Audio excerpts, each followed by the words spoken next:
Hi, I'm Dave Barnes. And I'm John McLaughlin. And welcome to Dadville. Dadville is a podcast where we talk about life, love, and the pursuit of awesome dadding. It's funny thoughts and deep talks. So please, enjoy your time here in Dadville and enjoy this episode with... Chris Kirkpatrick from NSYNC. John. Dave. That was good. That was a symbol. Yeah. So, John, I know you just got back from tour. I did. You're right. Did. But don't worry. And I can feel it. Okay. I was able to grab all the mail while you were gone. My mail? Mm-hmm. Yeah. Well, I mean, Amy and the kids were there the whole time. I think that might be called a felony, what you just did. That's starting to make a little more sense. Yeah. But today's sponsor, Manscaped, did send you the new Performance Package 4.0. Oh. Yeah, let's check it out, Johnny. I love their stuff. It makes the road so much easier. Yeah, let's see. We have the Lawnmower 4.0. Love that. You heard that right, the 4.0, right? Yeah, that's right. This was well worth the wait, Dave, I got to say. Yeah. We also have the Weed Whacker ear and nose hair trimmer. Mm-hmm. Love it. Mm-hmm. I don't leave without it. You don't? Well, I leave without it, but I don't leave without using it. There it is. Then we got the Crop Preserver deodorant. I don't leave without that on my arms, right? I mean, in my armpits. I don't do like my whole arm. Different although I method. want to because it smells so good. Just do the it. Crop Reviver toner, the Performance Boxer Briefs. I never perform without them. And a travel bag. Or box without them. Or box. And a travel bag to hold all your goodies. I will say it does seem like it's too much. Maybe this was for both of us, maybe? No, I don't think so. It had my name on it. Also, check this out. Their 4th generation trimmer features a cutting-edge ceramic blade to reduce grooming accidents. We've all had them. We don't want to have them anymore. Thanks to their advanced skin-safe technology. See? Science works, Dave. It does. Take that, all the gym teachers out there. Can you believe that the Lawnmower 4.0 has a 7,000 RPM motor? Yeah. Stop. That's more RPMs than my first car had, John. That Honda Accord. We love her. The Blue Dent. I miss her. I miss her every day, okay?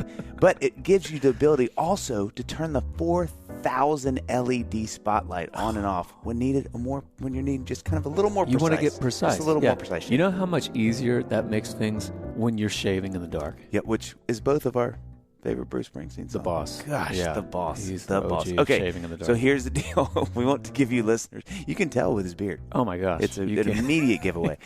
We want to give you listeners an incredible deal as we head into the holidays, okay? 20% off. You get 20% off plus free shipping with the code DADVILLE at manscaped.com. It's like they're too generous. They are. Why do Guys, they give? that's 20% off. They give. It's 20% off plus free shipping. Yeah. It's not either or. It's both and if you use the code DADVILLE at manscaped.com. Listen, your boys have been through enough this past year. Treat them with the best tools for the job from Manscaped.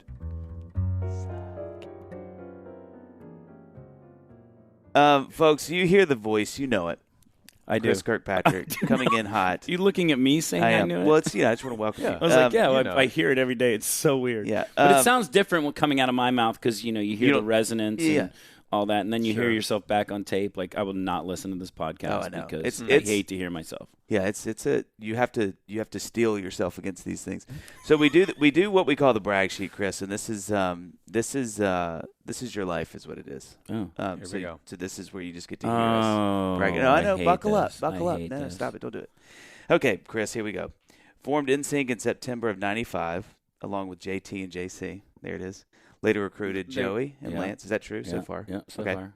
Released 4 albums. Ooh. This blew my mind. This fact. That we had 4 albums? That blew my mind. Why? I would have guessed at least 5 or 6. Can't believe we only had 4. We had a greatest hits. That count, and a Christmas album, so that counts too. But you didn't count the Christmas album? No, I don't think so.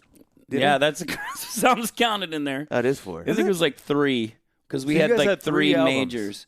3 majors. First self-titled, then No Strings Attached, and then Celebrity. That's and here. Well, buckle up for this. 70 million albums. 70 million albums off those records. Mm-hmm. That's insanity. Yeah. I was wondering if that.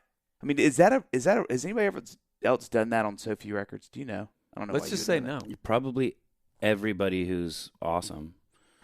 Like, quote. I mean, that's like kind of saying when we freaking did something like, oh my God, when we sold 2.4 million records the first week we released that thing.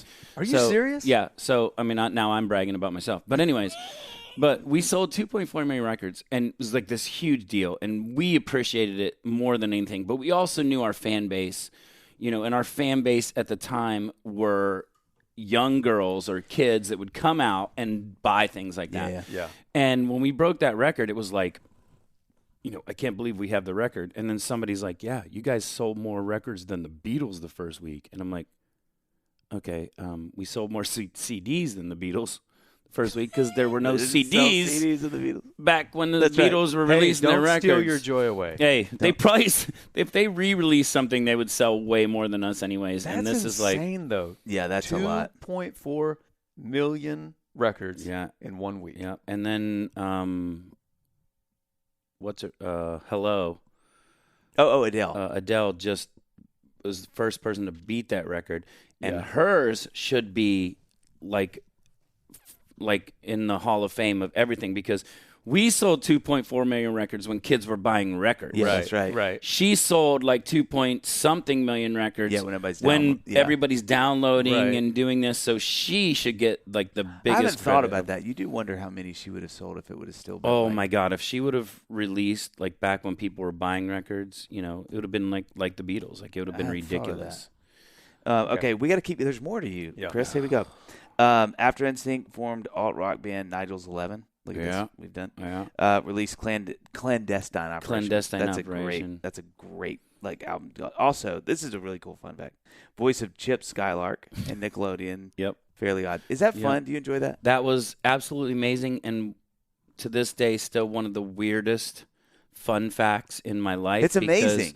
When well, not so much anymore because this was a show that was on in the 2000s, up to like 2010. And, kids don't watch it. It's not on anymore. Right. Well, it is, but on reruns. But they don't really watch it that much anymore. And there were times where I went back to my old junior high school and talked. And they're like, my friends, who are now like faculty there, were like, hey, come back and, we want you to talk to the kids and talk to them about music and everything. I'm like, awesome. So here I was back in my old little crappy gymnasium speaking to these kids, and they're sitting in their seats. And I'm like, so, I was in the band NSYNC. Isn't that cool? And kids were like, and I'm like, I guess it's before your time. You don't really know, whatever. And I'm like, and I did, this voice, Chip Skylark, and wow! No way. Got out of their seats freaking out. And I was thinking to myself, these kids are like, we're doing an assembly. It's awesome. We're going to have somebody speak. The voice of Chip Skylark is going to speak. And they were probably so freaked out and so like, this is the best day ever. I mean, we had a Cleveland Brown lineman go to my high school in this little town, and I thought that was a big deal. So Chip Skylark is this huge deal. And they lost their minds. And I was like, okay, let me open it up for questions. Does anybody have any questions about music or how to get involved or what can you do? Or, because I was sitting in the seat just like you guys. And now I got, perfect storm, blessed, with this amazing band and got so lucky with everything I did. And there is talent. I'm not trying to be like, whatever, but you guys are talented musicians, and, you don't have well, you do. All right, I don't know where I'm going with this. You can direct that at me. Basically, basically, like living in Nashville, I see every day I run into people that are 10 times more talented than I am. I'm always like, oh my God. Right. Like, you're so good. Your sound, everything about you is so good. But yet, I'm the one that had this happen to me. Like, so it's luck. That was the lucky part. There was tons of work, tons of preparation, for that luck, but it was still luck. So, I'm sitting there and I'm like, yeah, however I can help you guys. Anybody have musical questions? This little kid raised his hand. I'm like, all right, you, little kid. Little kid goes, so, and now I'm talking about Fairly Odd Parents, the cartoon. Is Timmy Turner really nice? And I said, Timmy Turner from Fairly Odd Parents, the cartoon. And he's like, yeah. And I'm like, well, Timmy Turner's actually a girl. she does his voice, but whatever. And which of course that kid was like devastated. Whoa. Oh, yeah. Devastated. Yeah. Like I threw the whole movements you can name at him at once, and he had to deal with it. And he's like, "Oh, okay, that's cool." And I'm like, "All right, cool. Okay, cool. Anybody else? Like, what is it? Yeah, I have a question. Why is Vicky so mean to you?" I'm like, again, from the cartoon, Fairly Odd Parents, you are talking, Vicky is the babysitter, and I know the lady that plays her too. She's a really sweet lady. It's a cartoon. And I'm kind of getting a little like irate at this point. Not really irate. It's little kids, so you're on a constant irate thing with them. Sure. But it's like, I was like, all right, but does anybody have any musical questions? Little kid's hand goes straight up. I'm like, thank God. I'm like, what's your question? He goes, can you sing My Shiny Teeth in Me again from the show? I'm like, well, My Shiny Teeth in Me didn't go triple platinm. Oh, now like you're defending yourself. Yeah, now I'm looking like a jerk standing up there to these little kids. Like, does anybody, like, I was in a band, you guys. Like, that's why I got the gig. Somebody give me your phone. Look, I'm going to show y'all some videos. Yeah. Okay, this is me playing here. This is look how many streams. Yeah, right. Anyway, one more question. Can you text her? Yeah. Text who?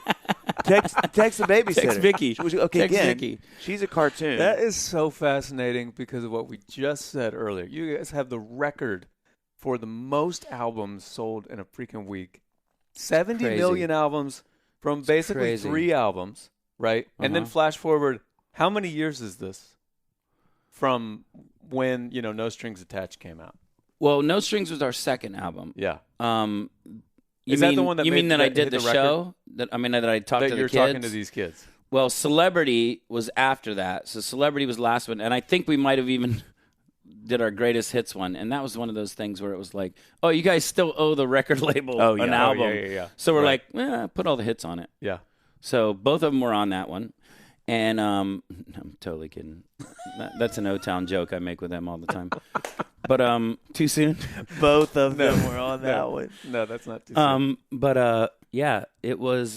This was probably 6 years after that. Oh, wow, so not that long. Yeah, but when you're a 12-year-old kid, 6 years ago you were half your 6. life. Yeah, Yeah. Or you weren't alive. Yeah, that's half your life. Right. Yeah. I wasn't alive. Yeah. I mean, when I recorded those records, it was so weird how they did that. I'm That's such insane. a baby. I'm so young. So tell me this: how did you? It's like because your childhood, we were prepping for the show. That's what we do. We're professionals. Oh boy. Yeah. And For months. How did you get it? For months, Joey. Yeah. Wait, what? I'm not Joey. Oh my gosh! That's fine. You just leave. Yeah, he's like, so how was it being on the Food Network so many times? Golly. I was with him. What a trip that I'm must have telling been. you, I was with him last night, and that's my jokes with him. Like, I got so many on him. Oh, and all night it was like, well, Joey should know. He's been on What Is This to Eat? Like, I don't know, name it. It's on the Food Network. What is You've this been there. to eat? What Guy Ferrari? I was like, you were on Guy Guys. Ferrari's What Is This to Eat? What is this to eat? Shopping mode. Like they've just gotten to where they have so many shows they just Right. put words in a bucket Yeah.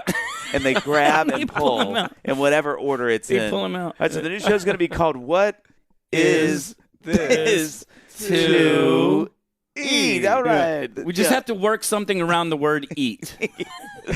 What about what is this to eat? Oh, I like that. So what are we Different doing shows here? with just emphasis on different Yeah, words. what are we doing What here? is this to So eat? what we're doing is we have a covered thing. You stick your fork in, put it in your mouth, and you have to tell me what's in this exact thing. Listen, Is this somebody mashed listening potato? today They're gonna is write it. literally Oh, yeah. like just typing as fast as they can. Barbara, What is this to eat? check your email right now. Barbara, check your email right now. Food Network's going to be crushing for this. So tell us, you talked about Pennsylvania some before we were recording, but like what was that? Because it was a crazy childhood. Could we talk about you for a second then Well, too? Because I'm never going to say no. that was impressive. When I was making fun of your frame, you kind of put me in my place. And I was like, oh, my God, what a tacky frame, blah, blah, blah. You're like, yeah, this was at Ben Roethlisberger's wedding. And I was like, Ben Roethlisberger, probably my favorite quarterback I've ever, Ben. I know him. I don't know him like that because I wasn't invited to the wedding. Yep. and all this, and you were just like, yeah, and then you told the story and kind of let me down. But there was That's before that. You want two things that you may think are cool about that wedding that I think about a lot. One, I've never seen, and you can speak this being a Pennsylvania native, I've never seen anything. So we all met at this one place. Were people in Steelers tuxes? Bro, for miles. I'm not kidding. Miles and miles, people were on the side of the road, cheering, holding banners for his wedding. For the wedding? For the Get wedding. out of here. I've never seen anything like that. Wow. We were in like. Have you been to Buffalo? No. Because Buffalo, The Bills. when I went to a game years ago, I did this thing up there, and it was in December. It was called the biggest disco party they do in Buffalo, New York. Oh, wow. Amazing event. Like thousands and thousands of people in this airplane hangar. They had a Staying Alive suit that was like 5 stories tall hanging. Like it's so insane. I didn't know what to expect, and it blew my mind, like how amazing this was. But we were there. It was a Saturday night, and then Sunday they're like, hey, do you want to go to a Buffalo Bills game? And I was like, yeah. And this is before they got Josh Allen, so they were crap. And after the good years, this was like in the middle kind of crappy years that they had all those years. Yeah, we don't say that in Pittsburgh. Putting the bill in Pittsburgh's rebuild. never rebuilding. Give me that one.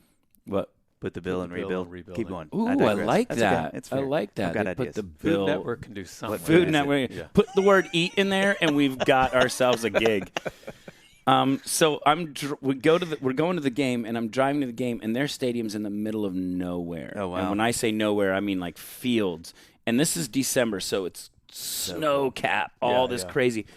And the entire way, tailgaters, miles from the stadium, tailgating with burn barrels, with all this crazy. I mean, they are intense. Steelers fans are everywhere, but Bills fans are very dedicated. Wow. Almost as much as Cleveland Browns fans who still think their team has a chance, dedicated. Yeah. You know, like Cleveland Browns fans talk more trash at the beginning of the season than any team I know. Yeah. And being a Steelers fan with Ben lost to the Browns, I think, 3 times, in his whole maybe career. 4 times in his entire career, and we played them twice a year. Wow. Every year. He lost to him maybe 3 or 4 times. That's insane. It's like something ridiculous, like 25-4 his record against the Browns. So Browns fans were like, Ben's retiring. I'm standing outside his wedding with signs going, yeah. Oh, yeah, that's right. Do it. That's right. And then he had his ushers were his linemen. And having them seat people was like one of my favorite experiences. They're just carrying them. Like Annie, my wife and I walked up, and it was Pouncey. Oh, love Pouncey. Who's Marquise Pouncey, he's right? He's a humongous man. Huge dude. He walked Annie, and it looked like, I mean, it was Her like hand was turning red because it was like stuck in the like. It's like I have no blood going through my hand. But at one point they're walking, they're all so sweet, and they're like, oh, okay, let's walk in. So start walking, I just kind of tap his shoulder, and he kind of turns on. I was like, I'm watching you, big man. And he lost it, and I was like, yeah, it's a big win. But it was like, I mean, they're. I used to do that all the time too, and then I realized some guys actually will call you out on it. And you're like, oh, great, I'm gonna have to fight a guy that's like 10 times my size, and he thinks that like this is no sense of humor. Knock, knock. Hey, Dave. Oh, you go first. Wait. You go ahead. Okay, knock, knock. Hey, Dave. Does that work? Maybe. Okay. That's pretty funny. Yeah. Was that the end of your joke? Oh, listen, my gosh. Speaking of comedy, I know comedy's kind of more your thing, obviously, as you just presented. You saw it. But I'm thinking about hitting the local open mic night and trying some new material. Okay, that's great. How about you hit me with your opener? Go. I hope it's better than what I just gave you, but I want to hear it. Well, you set a high bar there, but this isn't quite finished yet, but here it goes, okay? Okay. I used to be addicted to soap. Okay. But I'm clean now. Okay. Come on. I really like that. Come on. Actually, yeah. Do you have any more? I feel like you're in a roll. Okay. I got one more. Okay. When does a joke become a dad joke? When it becomes apparent. Come on, I'm on fire, Dave. Listen, somebody call the fire department because you are in fuego. I'll tell you what's no joke, though, okay? How simple it is to start, run, and grow your business with Shopify, the all-in-one commerce platform, John. Dave, you are so right. Yep. Once Usually your store is live, Shopify makes getting paid simple by instantly accepting every type of payment. That's every type of payment. Can I add to that? Please. Shopify has all the sales channels sorted so your business keeps growing. From an in-person POS system to an all-in-one e-commerce platform, even across social media platforms like TikTok, Facebook, and Instagram. Oh my gosh. What about MySpace? Yeah, That's still rolling? They may be moving that way. Okay. Yeah, I just get so excited about e-commerce and POS systems. You know this about me. It's a real passion of mine. I know. When you're ready to launch your thing into the spotlight, don't just launch it into the spotlight. That's what I say. You're going to launch it. Do it with Shopify, the e-commerce platform backing millions of businesses, down the street and around the globe. Yeah. Whether your thing is vintage cheese or recipes for ghee, songwriter writing. You just can't Start selling with Shopify and join the platform simplifying commerce for millions of your favorite businesses worldwide. Sign up for a free trial at shopify.com/Dadville, all lowercase. Go to shopify.com/Dadville to start selling online today. That's shopify.com/Dadville. This is Possibility, powered by Shopify.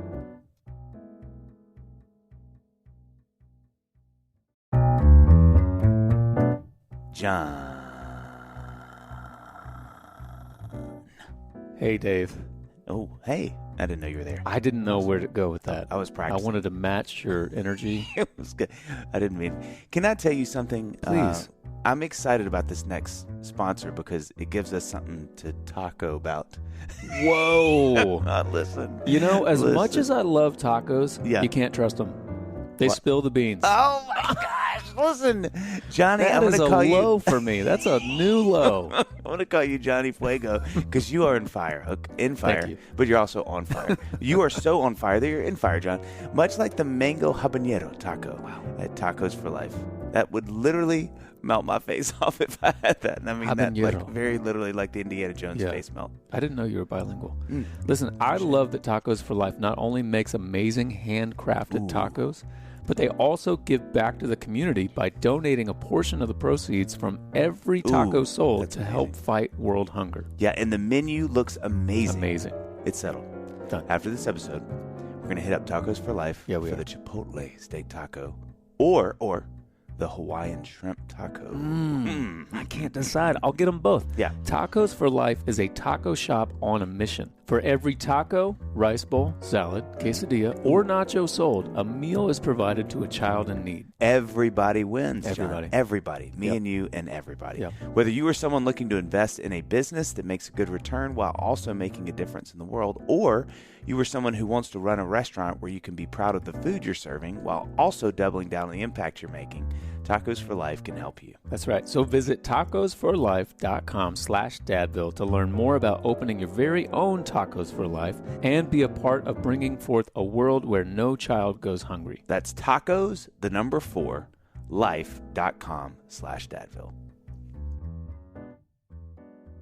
Okay, so childhood. Take it. Like, what is that like? Like, what is your growing up in Pennsylvania?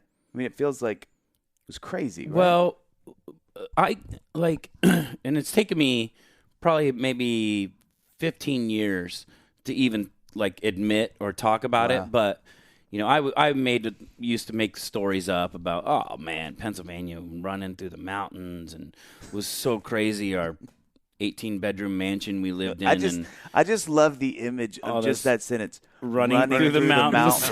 Just like a boy, just like kind of mindlessly. But you know what? I mean, I'm older than you guys, but like my era, like the woods was a library or the internet. It was something so magical and so amazing. When you're in the woods, I could go into the woods at 6 a.m., and my mom would call me at 9 o'clock at night, and I'm like, Mom, not yet. Yeah. Like, I'm just about starting to have fun. Like, the woods were just so cool, and I love being in the woods. But, you know, again, those were all lies. I grew up very, very poor. Very poor. Like, not even like when people say they're poor, and then I say how I grew up, they're like, whoa, I mean, we were poor. we weren't like you. Right. Like I was probably voted most likely to die in a trailer park in high school. Wow. And no, but I mean, we grew up town to town all the time. We moved a lot. My mom's been married a few times. I had a lot of stepdads. And, we never had money. And we lived in an apartment above the drugstore in a really small town where it was probably the only apartment in the town. We lived in trailers, tons of trailers.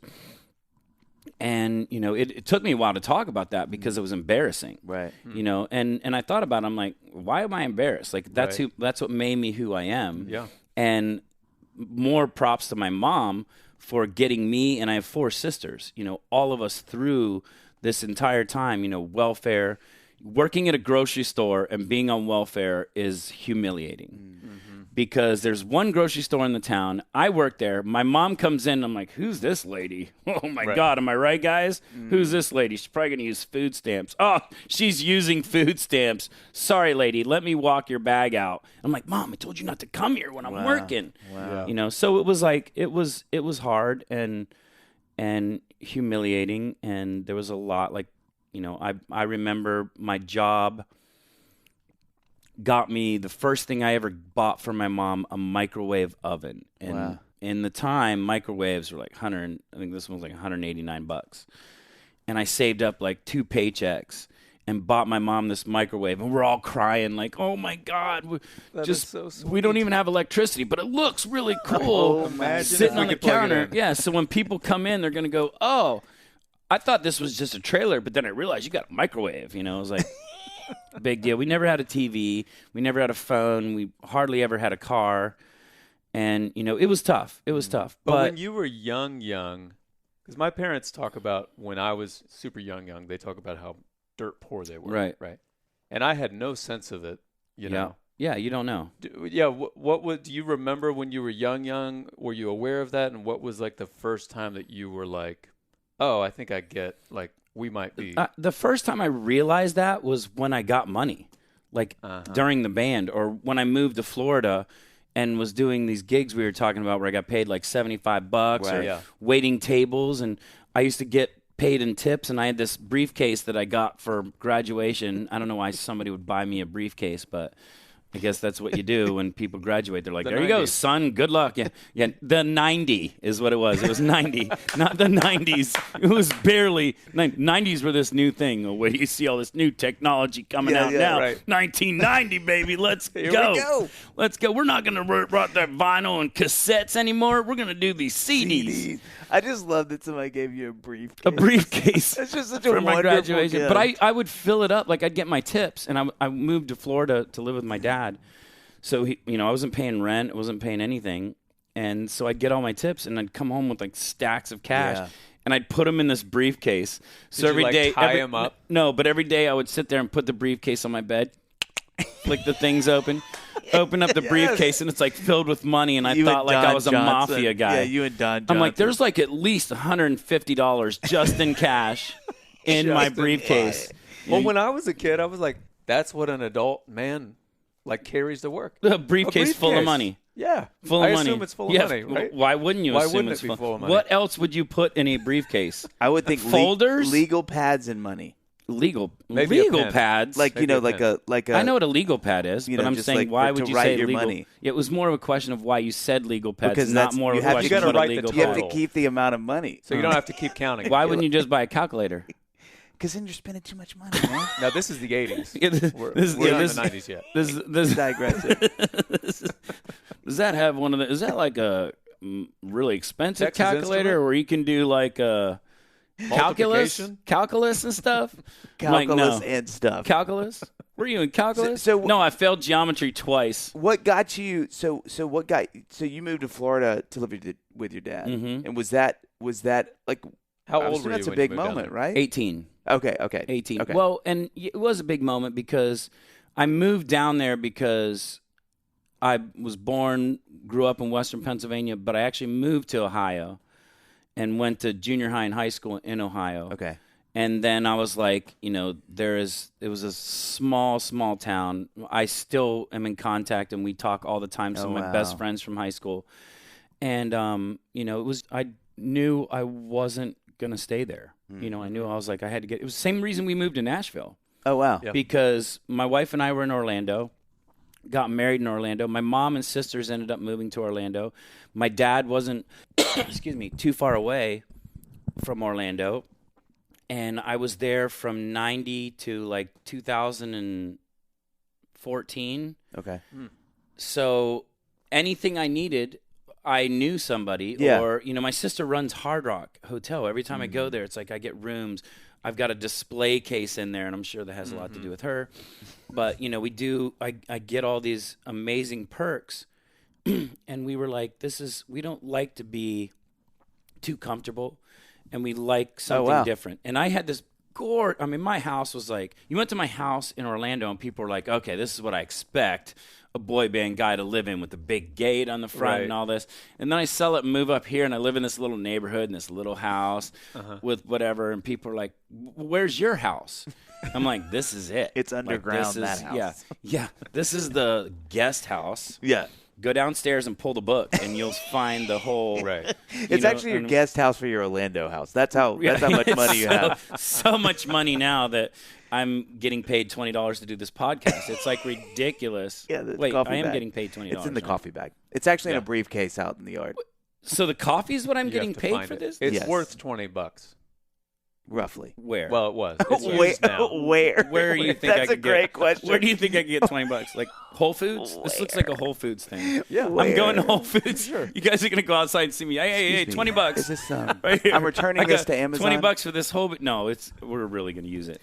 So, like, what led up to you going down to Florida to had you met your dad before? By the way, I love the fact that when I go, you're like, well, we got to reel him back in a little bit. We actually have questions here. He knows me too well. He's talking about coffee. Yeah, this is my normal pace. So it was one of those things where, Orlando was this amazing, booming city. And my dad lived there. I had security. And I knew that, like, I wanted to go to college, and I wanted to learn about everything. Like, I didn't know what I was going to do.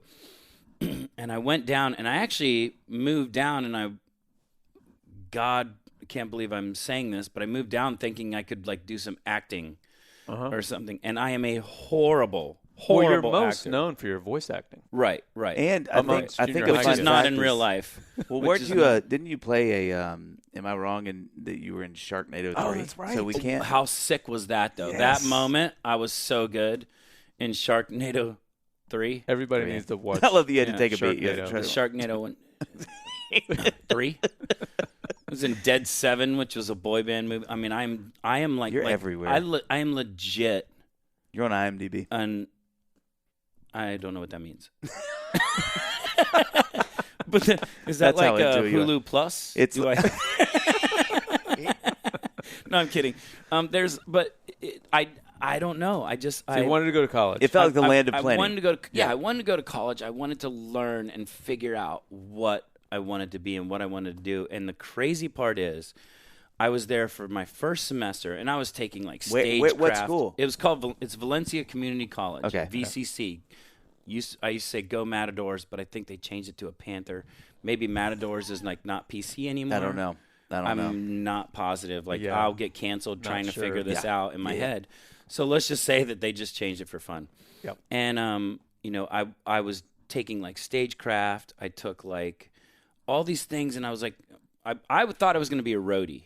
Like a acting roadie, like that. I'm from Western PA. Like, we work with our hands. Yeah, that's right. My grandparents, my parents, my uncles, everybody all worked at the glass plant in my little town. Wow. And it was, I'm a blue collar kid, so I was like, I'm gonna do something blue collar. I want to be an actor behind the scenes, right? Yeah. Like, I'm gonna do all this stuff. And I was going to class one day, and I looked up, and as crazy as it sounds, one little tiny, look, I'm getting goosebumps. One little tiny moment changed my life. And by changed my life, I mean changed my life. And it was me sitting, I had a Wednesday night biology class. I don't know if that's a real thing, but I'm going to say that's what it was. And I'm sitting out there waiting for our class to start in the little lobby area. And I looked over on the bulletin board, and on the bulletin board it said, guys wanted for choir. And I was like, oh my God, like all I did through high school and junior high was sing and was in these musicals, and I always sang. That's what I was going to say. So you had a pedigree for music. You had done music. My grandpa was in a band. My great grandma was in a band. Okay. Like all my aunts and uncles are in bands. And it kills them when I'm the one that had this success because they're like, well, it's a boy band though, whatever. You're not like rock and roll like we are. You're like, get paid for my guest house in Nashville. I can do rock and roll. They're like, no. No. But yeah, so I see this thing and I'm like, oh, like they're looking for guys. And I'm like, let me go check this out. So I go and I meet with Dr. Graham, who was the vocal coach or choir director. And he's like, yeah, let's do an audition. And I auditioned. And he goes, all right, we'd love you in the choir. We'll give you $375 scholarship or whatever. And I was like, what? Holy cow. What are you doing? You're giving me money to sing? Wow. Like, this is amazing. So the next year I joined the choir, and I'm sitting in choir. And that's where I met all the people that were intricate in being in the band that I was in. No way. Wow. I'm in choir, and there's this quiet little kid named Howard Durow, right? I'm like, oh man, poor kid. His name's Howard. Like somebody should befriend him. Oh my God. I'm like, obviously I'm a shy person.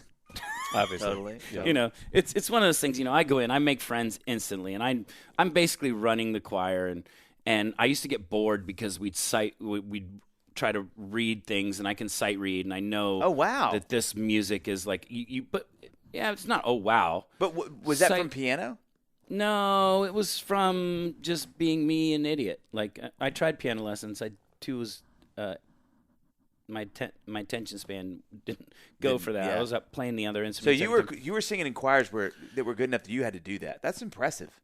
Well, no. I mean, but you would learn. You would get the sheet music. Yeah, right. And start teaching. And I was, at the time, when I was in high school, I was actually an alto, which sucked because Chris, sit over there on the edge, because we'd be in a choir, and it's like the basses were here, the tenors were here, the sopranos were here, and the altos were here. So I'd sit on the edge of the altos with the guys going, cheep, cheep, cheep, talk a lot, pick a little more, pick a little, talk a little, pick a little. And the guys are going, good night, ladies. And I'm going, cheep, cheep, cheep, talk a lot, pick a little more, pick a little, talk a little. So it was kind of embarrassing. But I did, I know how to sight read. That's amazing. It's easy. Amazing. But sight reading isn't like rocket science. Like, it's like, I'm singing this note right now. It jumps up 3 steps. You know how far 3 steps is, and you hear the music, so you know where you're supposed to go. I know exactly where it was. There are many, many talented singers in this town. Oh my gosh, they can't do that. Yeah, but you've got the charts. Yeah. You've got Nashville charts. Why do you need to sight read? You know what you're doing. It's like, okay, I don't want to jump too far ahead, but just let me ask this. When y'all would do vocal arrangements for things later in the band. Robin Wiley. I was going to ask you, because I know Robin did all those. Did you ever work with Robin? No, but I knew so much about her, and I know how amazing she was. She is the 6th member of NSYNC. So would if it wasn't for her, there wouldn't be us. Well, really? I've heard that for sure. So would she give you, knowing you could do that? Was she ever like, "Hey, I know you're hip. Here's kind of what we're doing," or was she just kind of? No, but we never read music. Okay, like there was no time where, because when I started the band, I had complete other guys in the band. And by the way, how I started the band was because in that choir, Howard Durow was in it, and Howard Durow is now Howie D from the Backstreet Boys. Right? Oh my gosh, that is hysterical. Yeah, so me and Howie are in this choir together, and Howie came to choir, and he was like, "I got this gig." He goes, "I went and auditioned for this group, and I got the group, and they're looking for more guys." But Howie was quiet, and I was obnoxious. Howie was dark hair. He was looking for a blonde-haired, blue-eyed kid. So I was starting quartets in the choir. Like, we were singing at places, and I was arranging everything and doing everything. And That's amazing. He got this guy, Charlie Edwards, who was a dear friend of mine. And he got Charlie, and Charlie goes, "Yeah, I'm leaving the group." And I'm like, "Why are you leaving the group? Like, we're playing, like, a coffee shop tomorrow. It's going to be sick, bro. We're not getting paid, but, it's freaking awesome." He's like, "Yeah, got this other gig." I'm like, all right, whatever. So he leaves the group. We had to find a replacement. And he comes back in with Howie, and he shows me this picture. It's this black and white picture. It's him, Howie, this guy, Phoenix. Wow. Him, Howie, Phoenix, AJ from Backstreet and Nick Carter. And they're in like leather jackets, like posing in black and white. I'm like, you guys look stupid. You look like the new kids on the block. I'm like, nobody's going to want to hear that. You know, I'm like, what's the name of the band? I look up Backstreet Boys. Backstreet Boys. Was that from the Backstreet Market? And they're like, yeah, it was actually. I was like, well, that's cool then, I guess. And so it was like this Backstreet Boys thing. And he goes, yeah, I'm in the Backstreet Boys now. And I'm like, well, good luck with that. Like, we do real music. You guys sing tracks or whatever. Yeah. You know, it was like totally different thing. But they were really good, honestly. And it just worked out. And then we moved on. And he ended up getting kicked out of that band. Like, he had a problem with the producer. I'm not sure exactly the details, but he was like, yeah, I left the band. And I'm like, you left or you got kicked out? Yeah, I'm not really sure. Either way. I broke up with her, that kind of thing. And he goes, but this guy, Lou, wants to do another band like it. He goes, and I think you should bring your quartet and add me to it, and we can do it. And I'm like, all right, let's do it. So I walked in with my quartet, and Lou was like, no. I'm like, what do you mean no? And he waits till everybody leaves, and he pulls me aside, and he's like, no, I don't like the balance. I don't like this guy. I don't like this guy. You're great. You and Charlie are great, but I don't like this guy, this guy, this guy. So over the course of the years, I'm still trying to put this band together. I'm writing, arranging all this stuff. I had different guys come in, and every time something would happen, and Lou would be like, no, I don't really like this guy. I don't like this guy. Oh, Johnny. Yeah. Dave. Yes. Hey, I got a question for you, if you don't mind. Mm-hmm. Okay. What's your favorite story that's shared when your family gets together for the holidays? Oh, John. What would you say? There's a lot of we have a lot of memories from VHS, from the VHS season of our life, the glory days, and so we tend to reminisce about all of the hysterical things and the hijinks that have happened in and to and around the Barnes family during Christmas. In and to and around. Yeah, that covers all of it. That's right. Yeah. Well, listen, today's sponsor, Storyworth, can help you save those stories. Ooh. It can be challenging to write an entire book of life memories. You and I both know yes, it. All the listeners know it. We all know it. Yeah. But Storyworth makes it fun and easy. Every week, Storyworth will email your loved one a single life-related question that you pick from their collection, like, what's the bravest thing you've ever done? Or, what's the farthest you've ever traveled? John, what question would you want answered? I would probably ask, why was I cursed with an insatiable appetite for espresso? Yeah, that's a good one. I go with something simple like, when did you know I was a comedic genius? That's kind of your go-to. You ask strangers that. I do that. Well, listen, check this out. After an entire year with Storyworth, they will compile your loved one's stories, memories, and even photos into an exquisite hardcover book, creating a valued keepsake. Johnny, I'd put that thing right by my fantasy football trophy on the mantle, right to the left of the TV. But you carry that thing around with you, though. Well, when I put it down, I'd put it there. Yeah. Millions of stories have already been told with Storyworth because they make the process so simple.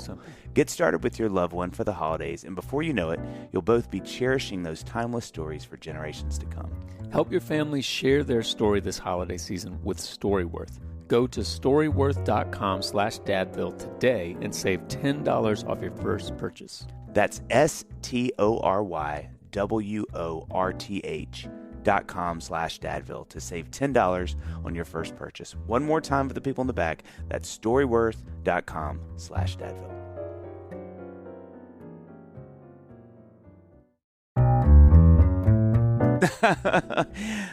John. Hey, Dave. Oh, wow. That was great. When you discover a new show, are you more of a binger? Some people would say binger, but I say binger. Or I say soft G. I say binger. Well, I don't know if you knew this. I went by soft G in my rap career. I did know that. Yeah. I followed be you the for soft years. G. Were you more of a binger or more of like a week-to-week guy? Like, are you all in? You kind of like space it out? Well, it depends. Okay. It depends on a couple things. My current coffee intake, that's a huge factor. Of course. Right? How much time do I have before the kids get home from school? Also, do I need to increase my profile as an elite latte art influencer? There are a lot of variables that go into it. Of course. But the wait is almost over for season 3 of The Chosen. Ooh. Okay, side note. Did you know in England they call television seasons series? Oh. Huh. I did not know that, but I will remember that for the rest of my days, Dave. However, our listeners should remember that The Chosen Season 3 begins in theaters November 18th. Ooh. What TV show would you have loved to see in a theater? Oh, either Who's the Boss? I mean, that comes to mind. Of course. Perfect Strangers. Okay. I'm going to go with that. Okay. Okay. Focus, Dave. We're getting off track sorry. here. That's my fault. You see, the theme of season 3 is, quote, "Come to me, all you who are weary and heavy burdened, and I will give you rest," unquote, from Matthew 11:28. This season, the most consequential and emotional chapter yet, picks up right where season 2 left off, but turns up the heat. I got to say, it doesn't get much hotter than Matthew 11:28. If I've said that once, I've said it 1,000 times. Twice. Once.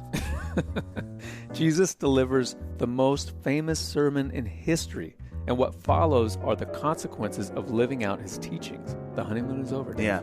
I can't wait for this season.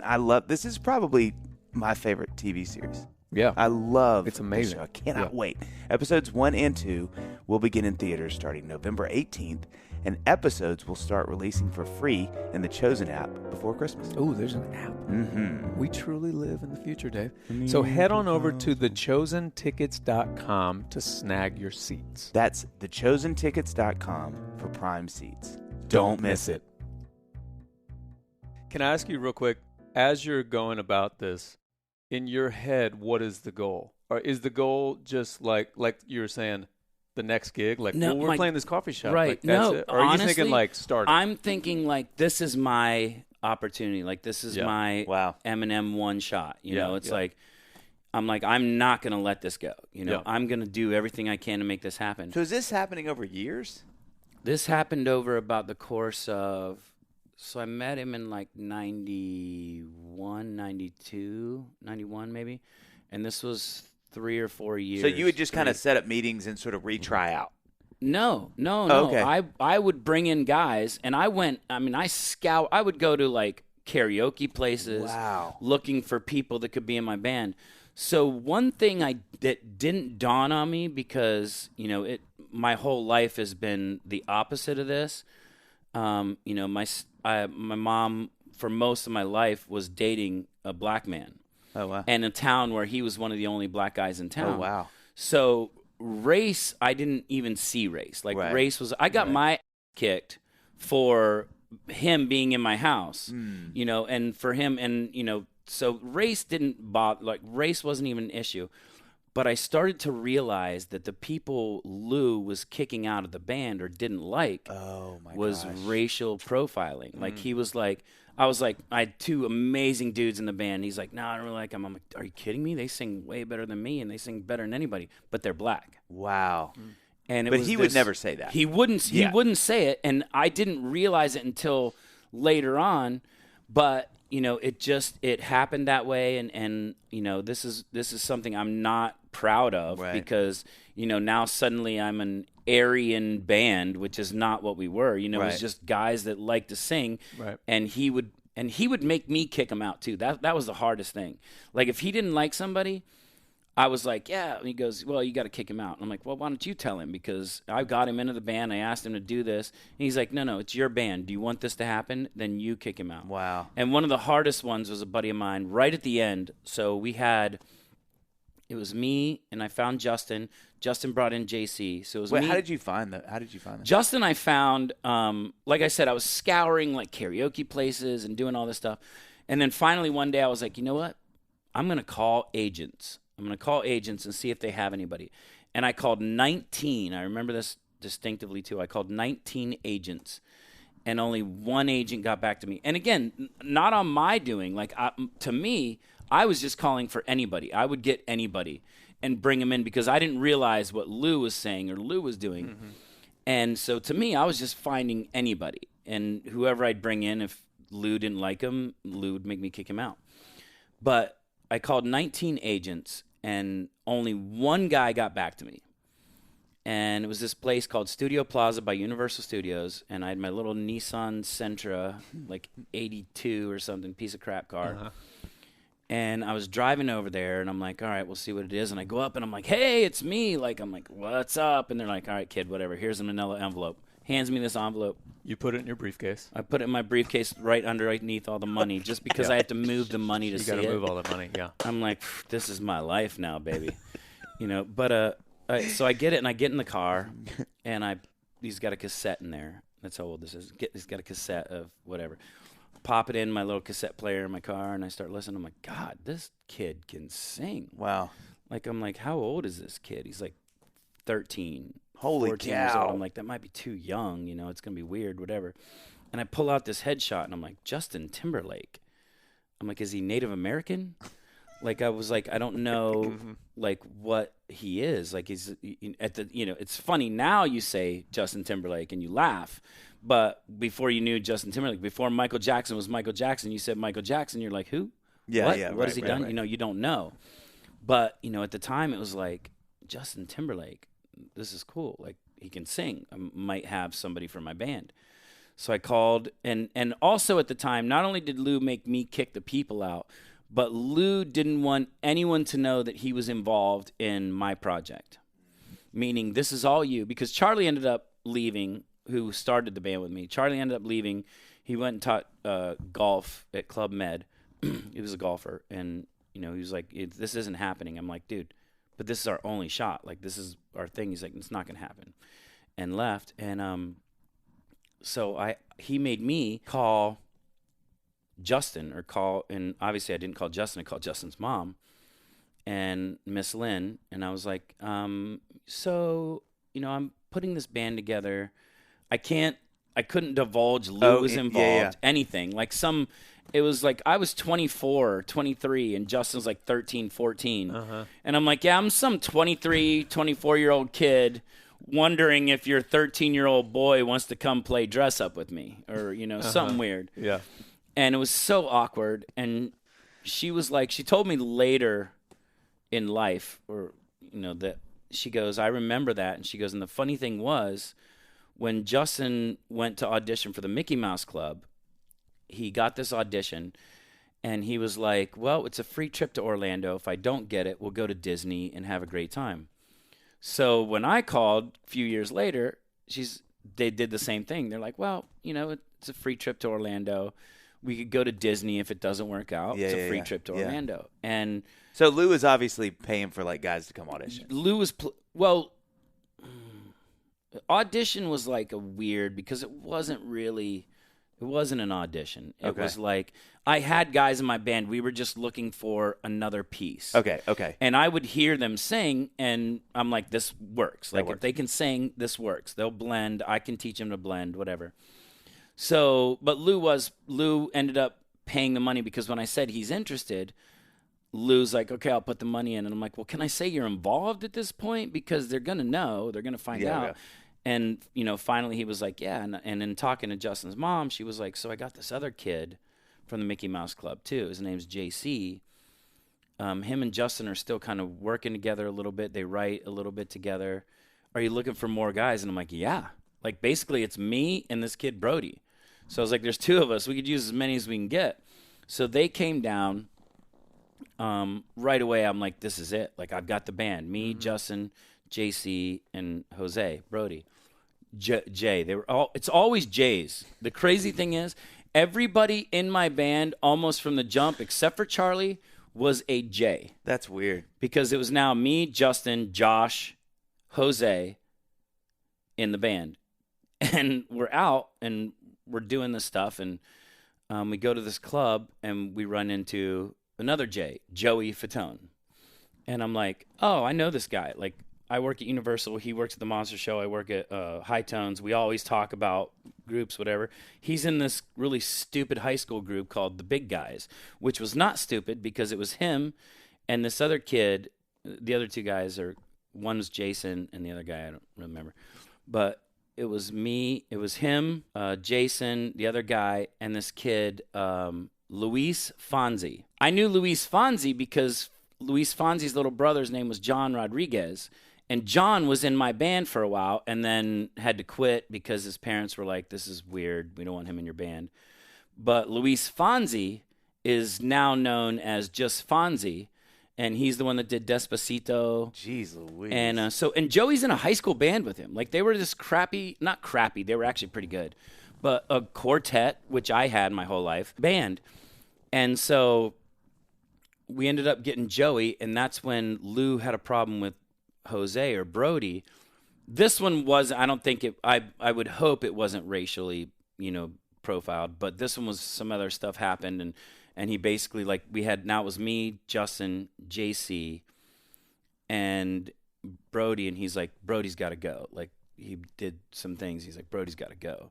And I'm like, well, kick him out. And he's like, it's your band, and that's when I remember that was the worst, because Lou drove, Brody was in the front seat, I'm in the back seat, drove to this place by his house, and, basically was like, hey, but Brody ended up okay. Brody ended up in the band C-Note. I don't know if you know C-Note. Yeah. So Raul, who was in C-Note as well, was also in my band. It was also in the original NSYNC.